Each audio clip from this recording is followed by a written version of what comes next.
Gospe in gospodje, ocena življenja v Sloveniji po osamosvojitvi je negativna.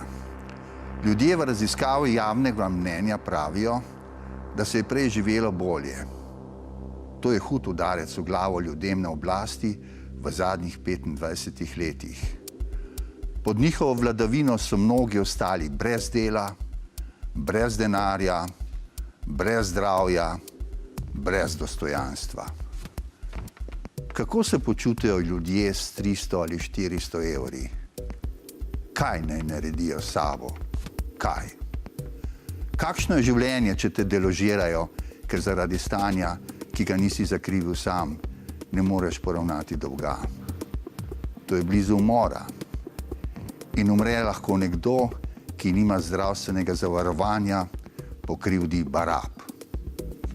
Vse to bi morala reševati država, a se odreže funt mesa revežu, ki nima plačati s čim, oni, ki so pokradli milijone, pa uživajo.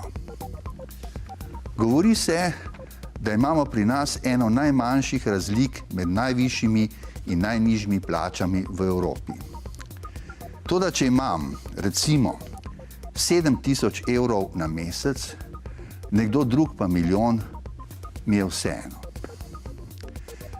Če pa imam 400 evrov, nekdo pa 7.000, je tu ogromna ter bistvena razlika.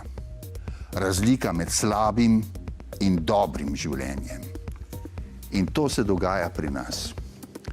Ker se je zavestno pozabilo, kaj je temelj, da nacionalna skupnost živi kot mora. To je zavest, da če hočeš sebi dobro, moraš upoštevati tudi dobro drugega.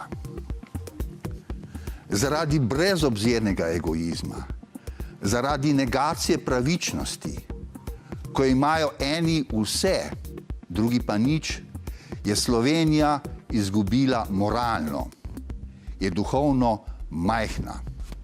V takem ne funkcionira tudi ekonomija. Za nekoga v svobodni Sloveniji, ki ne more živeti dostojno, ni svobode. Svoboda ni samo lepa beseda, je tudi fizična kategorija. Funkcija države in njenih deležnikov je, da se to uresniči. Če ne, God save Slovenija.